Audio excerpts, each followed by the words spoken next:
Jean Duchesne, bonjour. Bonjour. Merci donc de nous recevoir chez vous cet après-midi pour un entretien qui sera le premier donc, d'une série de 5 entretiens que la Société des Amis de Joseph et René Girard a décidé de réaliser dans le cadre du centenaire de la naissance de René Girard en décembre 2023. Et cette série d'entretiens est destinée plus particulièrement à accompagner le lancement d'une revue intitulée Antigone, et qui se propose non pas de faire une exégèse sourcilleuse et jalouse de la pensée de René Girard, mais au contraire de faire vivre autour de cette figure intellectuelle du XXe siècle une pluralité de points de vue intellectuels, disciplinaires et religieux. Alors en plus d'être un lecteur attentif de René Girard et d'accompagner avec bienveillance tous les projets de la Société pour ce centenaire, vous êtes donc un ancien élève de l'École normale supérieure de Saint-Cloud, également professeur de chaire supérieure en classe préparatoire littéraire et scientifique. Vous avez également été un proche collaborateur du cardinal Jean-Marie Lustiger, dont vous êtes l'exécuteur littéraire. Et puis vous avez cofondé l'édition française de la revue Communio, qui elle-même a pour origine un certain nombre de grands noms de la théologie du XXe siècle, que sont donc Hans Urs von Balthasar, Henri Lubac et Joseph Ratzinger, le futur pape Benoît XVI. Vous tenez une chronique régulière sur le site Aletheia, où vous rebondissez sur un certain nombre de sujets d'actualité. Et puis vous avez publié de nombreux ouvrages, le dernier en date, donc Chrétien, la grâce d'être libre, par-delà les conformismes et les peurs. Donc un joli fil conducteur pour l'entretien que vous nous accordez cet après-midi. Alors je vous disais que cette revue que nous avons l'ambition de lancer s'intitule Antigone, parce que nous choisissons de mettre en avant dans la figure de René Girard son caractère de penseur du tragique. Évidemment, par penseur du tragique, nous n'entendons pas le renvoyer dans le camp des pessimistes et des rabat-joie. Nous voulons au contraire mettre en avant le fait que la pensée du tragique est une pensée qui accepte de se laisser crucifier avec le réel pour en faire émerger les facteurs d'unité et de réconciliation, donc le contraire d'une démarche idéologique qui poursuit une recherche de simplification et qui est prête donc à utiliser tous les procédés de violence réelle et ou symbolique pour conformer le réel à ce travail de simplification.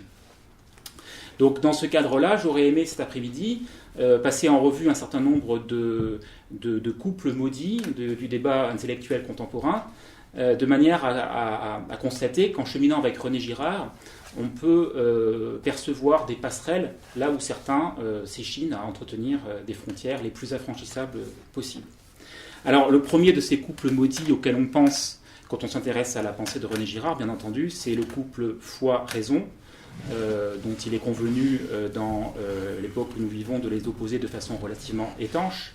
René Girard, à rebours de ce préjugé, a expliqué à de nombreuses reprises qu'il avait été donc converti par sa propre théorie, et dans son dernier ouvrage, en collaboration avec Benoît Chantre, achevé Clausewitz, il a proposé de longs développements sur le discours de Ratisbonne de Benoît XVI, qui est lui-même une longue méditation sur la question foi et raison, qui a d'ailleurs fait l'objet, comme vous le savez, d'une réception défectueuse par les médias, qui en a, à mon avis, oblitéré le message principal. Alors vous-même, sur Aletheia, vous aviez rédigé un très original portrait croisé de René Girard et de Teilhard de Chardin, dont le titre est à lui seul une question, quand l'intelligence trouve la foi sans la chercher. Et donc j'aurais aimé vous demander, pour nos téléspectateurs, d'expliciter cette proposition originale. Alors, je ne sais pas s'il faut parler vraiment de raison, je parlerai peut-être plutôt d'intelligence. La raison, ça suppose quelque chose, ça suppose une logique, qu'on se coule dans une logique préétablie. Oui. Et ce qui est d'intéressant chez René Girard, c'est qu'il n'y a pas de logique préétablie, mais une logique au contraire qui se cherche, qui essaye de dégager des lignes de force, qui les suit, qui voit où elles mènent, et qui n'est pas il n'y a pas de théorie. En quoi c'est non idéologique. Voilà. C'est donc vraiment une exploration. J'ai toujours été fasciné par le fait que cette exploration se fait non pas à partir d'exemples choisis au hasard, mais à partir de références culturelles. Dans Mensonges romantiques et vérités romanesques, c'était des romans essentiellement, Stendhal, Flaubert, etc. Plus tard, il s'intéressera à Shakespeare, il s'intéressera aussi aux mythes. Et fatalement, parmi tous les mythes, toutes les histoires qu'on raconte et qui éclairent un petit peu la condition humaine, donc qui stimulent l'intelligence et qui la nourrissent, eh bien, il y a évidemment tous les mythes bibliques. Et donc, René Girard se rend bien compte qu'on ne peut pas raisonner dans l'abstrait, dans l'absolu, mais que tous nos raisonnements, toutes nos recherches pour comprendre, eh bien, reposent non pas sur notre expérience directe, personnelle, immédiate, mais également sur toute une culture. Et que dans cette culture, eh bien, indiscutablement, la Bible en fait partie. Alors ça, je crois que c'est une des originalités de René Girard par rapport à ses contemporains même, qui est d'oser parler de la Bible. C'est ça. Parce que, si vous voulez, Freud en parle à peine, finalement, alors que chacun sait il était israélite de naissance. René Girard, au contraire, parle directement de la Bible. Et puis, au bout d'un moment, il va en venir à parler directement de l'Évangile. Alors, vous l'avez signalé tout à l'heure, ce qu'il y a de fascinant, d'intéressant dans son histoire, c'est qu'il découvre la foi. Et ce qui est curieux, c'est que nous avons tous l'idée qu'on doit découvrir la foi forcément par le témoignage, par la transmission, par la confession de foi des autres. Et lui, son originalité, c'est qu'il découvre la foi telle que, sans qu'on le sache, sans qu'on le veuille, sans qu'on puisse l'empêcher non plus, elle est déjà présente dans la culture contemporaine, c'est dans la façon d'appréhender le monde, d'appréhender les mystères de l'existence et tout ce qui y résiste. Très bien. Alors quand on transpose cette question foi et raison dans le champ politique, on arrive tout de suite sur un autre terrain miné, autour duquel vous avez vous-même proposé un certain nombre de réflexions. C'est la question de la laïcité, en tout cas telle qu'elle est posée en France, et derrière laquelle on trouve l'articulation plus ou moins conflictuelle entre tout ce qui est ressorti au champ du religieux et tout ce qui est ressorti au champ de la sécularisation. Et il se trouve que dans la revue Communio, vous avez donc traduit vous-même et publié donc un texte de Cavenot. William Cavenot. Voilà, exactement. Et qui résonne avec notre entretien cet après-midi, puisque cet article est intitulé Quand une histoire est trop connue pour être vraie, le mythe girardien des guerres de religion. Voilà. Et dans cet article, donc, il nous propose de mettre à distance une idée reçue qui est transmise par le système scolaire, à savoir qu'il y aurait un monde prémoderne où des irrationalités religieuses s'entrechoqueraient de manière complètement anarchique, et puis tout d'un coup, un État absolutiste moderne, armé de la raison, qui viendrait remettre de l'ordre dans tout ça. Et récemment, vous avez eu l'occasion de réagir sur la loi séparatisme qui a été votée par le Parlement français. Et vous faites observer que cette définition de plus en plus restrictive et agressive de la laïcité, qui ne consiste plus seulement à ordonnancer la vie publique, mais à s'immiscer dans l'intimité des personnes pour vérifier leur conformité avec une quelconque doxa, s'apparente, je vous cite, à un totalitarisme mou. Et donc j'aurais aimé que vous explicitiez cette expression à connotation légèrement oxymorique. Qu'est-ce que vous entendez par totalitarisme mou ? C'est le fait, si vous voulez, que c'est pas seulement la laïcité, c'est toute une espèce de mentalité qui est dominante aujourd'hui et qui finalement n'admet pas, qui au nom de la tolérance est intolérante. C'est-à-dire que le fait de ne pas faire la célébration de l'homosexualité, ce sera être homophobe. Alors, on peut très bien accepter l'existence des homosexuels, la reconnaître, oui. Leur donner à chacun leur respect et même l'amour, au sens chrétien du terme, la charité qui leur est due, sans pour autant considérer que c'est très bien et que tout le monde devrait ou pourrait en faire autant. Oui. Il y a donc là une espèce d'intolérance que l'on retrouve aussi dans une espèce de retournement du racisme, où que l'anticolonialisme devient lui-même une espèce de racisme à rebours. Exactement. Voilà. Alors, René Girard a joué un rôle très important, dans la façon dont on peut reconstituer l'histoire à ce niveau-là, avec son livre de 72, je crois, non, c'est 77, oui. La violence et le sacré, dans la mesure où il montre que dans toutes les sociétés, il y a forcément une dimension de sacré. que cette dimension de sacré, elle ressurgit là où on ne l'attend pas. Non pas dans une espèce de célébration, de conscience d'une transcendance, mais tout simplement dans la violence. Et la violence, il montre très bien que la violence se résout. On sort de la violence dans une crise qui est la crise du bouc émissaire, c'est-à-dire qu'on passe d'un état de crise sociale, c'est-à-dire du tous contre tous. La solution, c'est le tous contre un, et un, c'est unique, c'est le bouc émissaire. Donc, René Girard a montré que il y avait quelque chose de religieux, mais qui est une perversion du religieux dans la volonté d'éliminer le religieux, parce qu'on va trouver fatalement dans le processus pour imposer une doxa, une pensée dominante, eh bien, la désignation de coupables, de responsables qu'il faut éliminer. Voilà, c'est le mythe, hein, le système, le phénomène du bouc émissaire. Et ce phénomène du bouc émissaire révèle plutôt l'existence d'un sacré à travers la violence, à travers le sacrifice, là même où on le nie le plus. Oui, c'est ça. Donc vous évoquez cette question du racisme et de l'antiracisme. Ça me permet d'enchaîner sur une autre caractéristique du débat contemporain qui consiste dans cette oscillation permanente entre haine de soi et complexe de supériorité. C'est un sujet qu'on croise chez René Girard comme une sorte de fil rouge quand il critique la prétention de l'Occident à partir en croisade contre toute forme d'ethnocentrisme. Et il identifie derrière ce mouvement apparent de retrait et d'autocritique une stratégie pour préserver une forme de singularité radicale qui permet en fait à l'Occident de préserver une position de surplomb par rapport au reste de l'humanité. Et ça, je pense qu'on peut le relier à une tendance un petit peu pathologique de la société actuelle à s'entretenir dans une forme de repentance permanente qui permet de se repentir sur la poitrine des autres. Et alors vous-même, vous avez proposé une analyse assez percutante, courageuse dans le sens où le terrain est miné, et subtil en même temps, sur ce cardinal australien, George Pell, qui a été donc attaqué dans le sillage de toutes les affaires de pédophilie qui ont agité l'Église catholique, puis innocenté. Et vous avez très bien montré cette dynamique qui a consisté dans un premier temps, pour les franges les plus progressistes de l'Église, à se servir de lui comme un bouc émissaire, c'est vous qui employez ce terme-là, à travers lequel on pouvait repousser dans les ténèbres extérieures toutes les dérives supposément conservatrices d'une partie du clergé.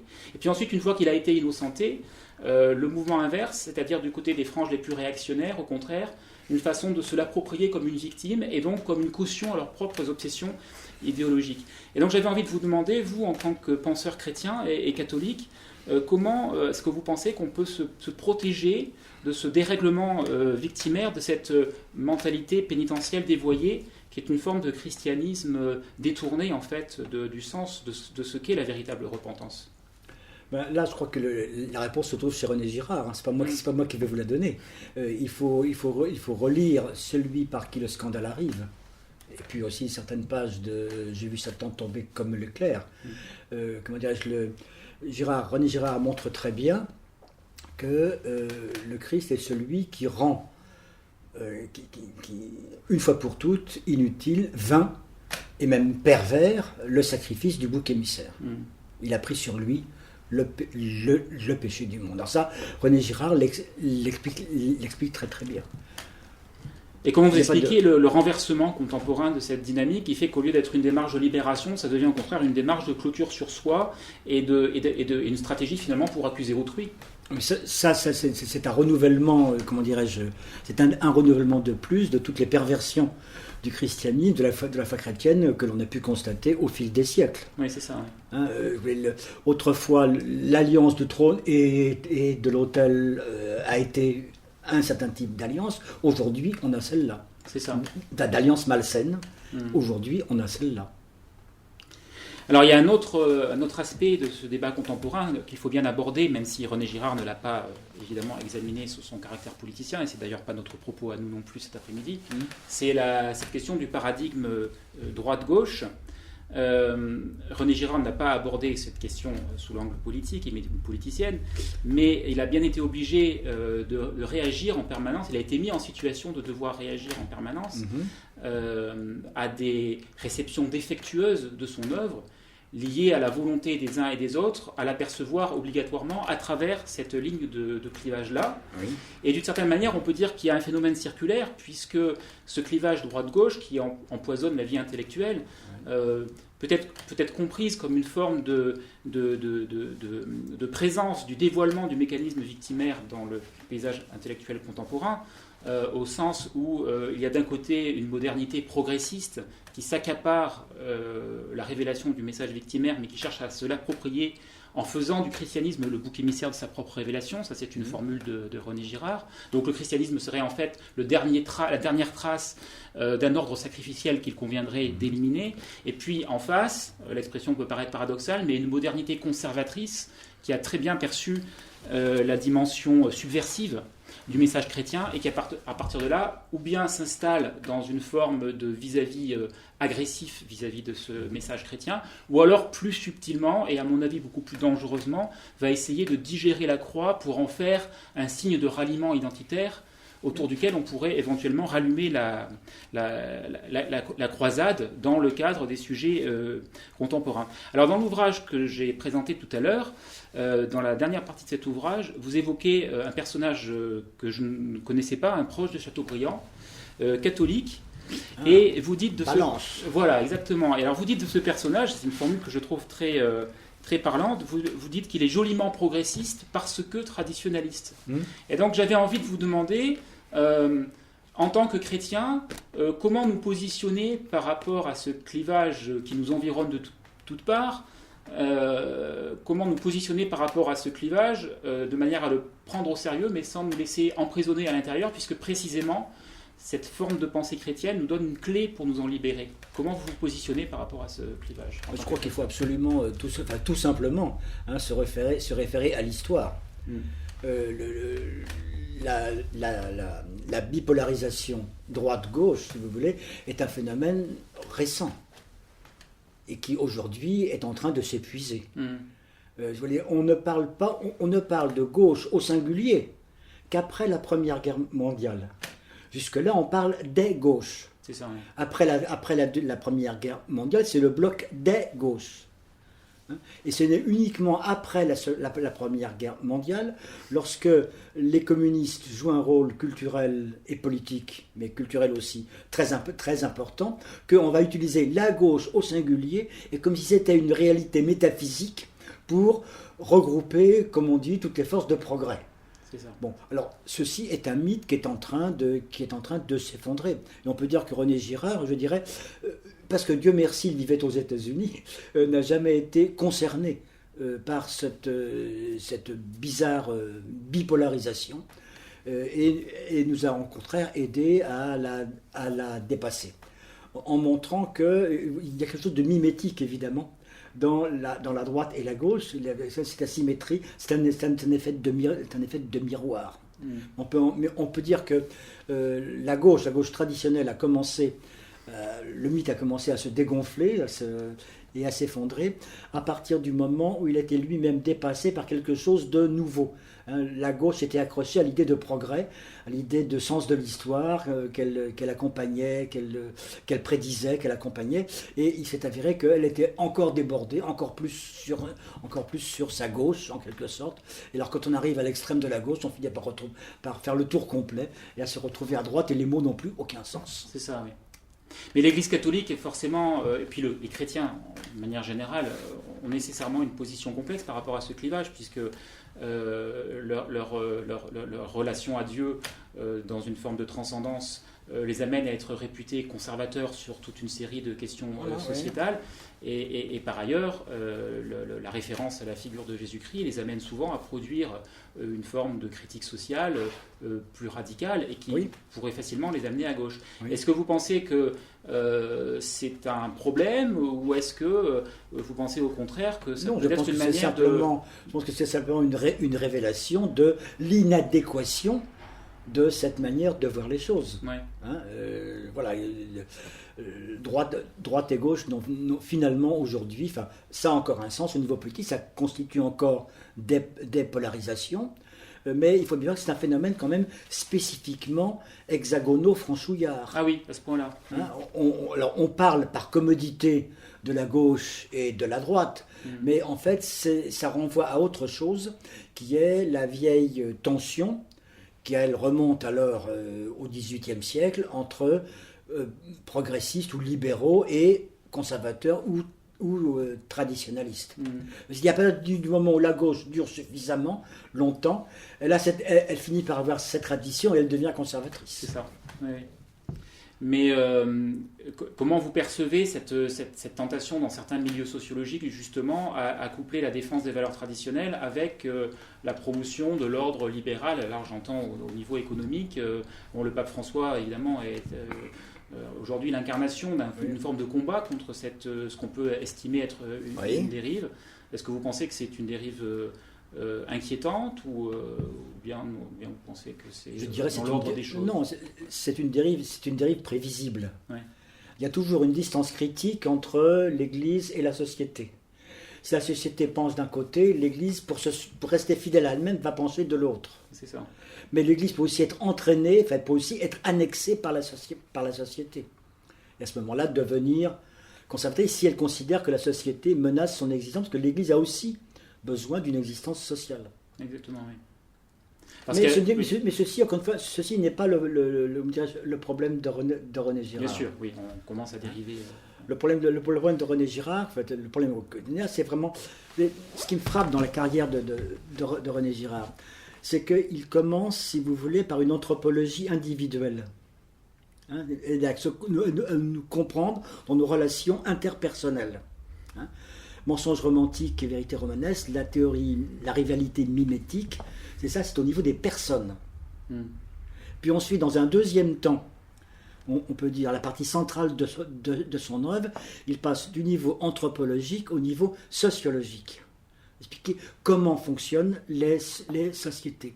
Puis dans la dernière partie de son œuvre, à partir de lui, notamment achevé Clausewitz, il passe encore à un degré supplémentaire, qui est le degré, je dirais, de la géopolitique et de l'histoire mondiale, qui est encore autre chose que la sociologie et la politique. Voilà, c'est pourquoi c'est une œuvre qui nous permet véritablement, il y a plusieurs niveaux d'entrée, plusieurs niveaux de lecture et plusieurs niveaux de référence possibles, suivant la réflexion que nous menons, les questions que nous nous posons. Mais c'est vrai que très tôt, cette question progressiste, traditionnalisme est intervenue dans les préoccupations de René Girard. Alors c'est rarement explicité dans son œuvre, mais on le voit en particulier dans sa correspondance avec le père Schwager, au moment où ils ont commencé à dialoguer autour de cette dialectique du sacrificiel et de l'antisacrificiel.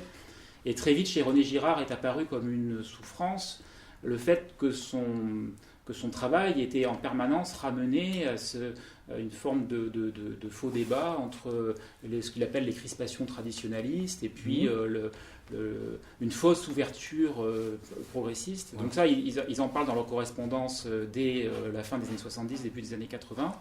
Est-ce que vous avez le sentiment que c'est un sujet qui s'efface aujourd'hui, ou bien au contraire, est-ce que c'est encore un clivage qui affecte dangereusement? Non, si vous voulez, je crois que l'alternative droite-gauche est devenue un conformisme.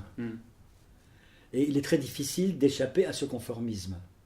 Mais donc ce conformisme, à l'heure actuelle, est en train de s'épuiser, et il va être remplacé par d'autres conformismes, qui évidemment ne pourront plus être interprétés selon cette opposition facile ou cette symétrie droite-gauche. Hein, voilà. Donc, alors, René Girard a toujours fait tout son possible, je dirais, pour nous montrer qu'on ne doit pas, il ne faut pas, on perd son temps à lire, à interpréter tout ce qui nous passe sous le nez à l'aide de cette symétrie, de cette bilatéralisation, de cette bipolarisation.